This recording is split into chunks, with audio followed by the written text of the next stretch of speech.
elections, and we're winning everywhere. We're going to get 55 to 60% of the Hispanic vote this November. We're going to get 50% of the African American male vote this November.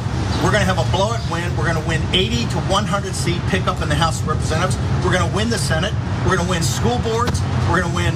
We're going to throw out these Soros-backed DAs. We're going to win state legislatures. We're going to win all the secretaries of state that are running. We're going to win the governorships. We're going to win the state legislatures. This is going to be a massive blowout like 1932.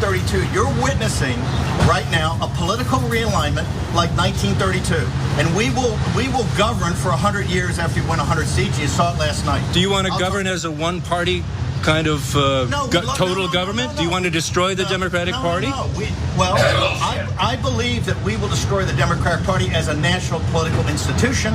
You'll have the Squad and the Progressive Party, and you'll have the neoliberal neocons that the January 6th committee is. You'll have Liz Cheney on one side and Kinzinger, and you'll have Shifty Schiff and Swalwell on the other.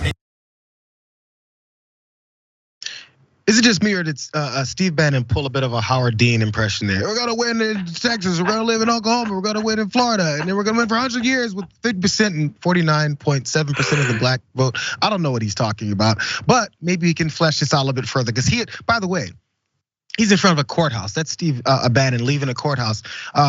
Where his challenge against this contempt of court charge against him were just tossed out, his challenge to it. So he just lost the court battle, but he's coming out very optimistic about some other randomness that he's talking about.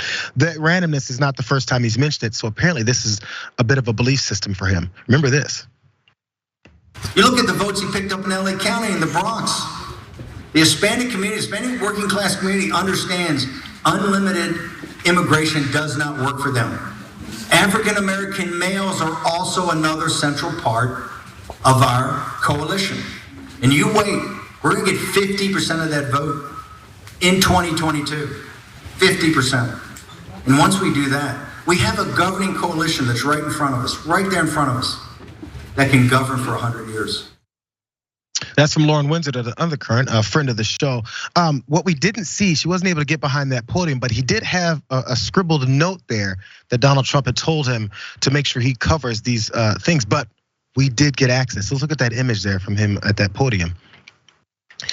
From Donald Trump, 50% of black men he get, plus another 50% of Hispanic equals 100 years of MAGA. I mean, 50 and 50 do add up. I think we're getting there at some point.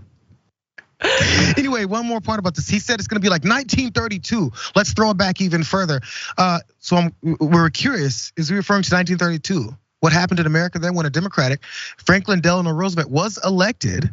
He enacted the largest ever enactment of government spending and relief programs. Is that what Steve Bannon wants? Because it's the New Deal was a series of large-scale relief programs and reforms that FDR implemented to counteract the economic efforts of the Great Depression. Everyone knows that. That's why people loved him so much from that.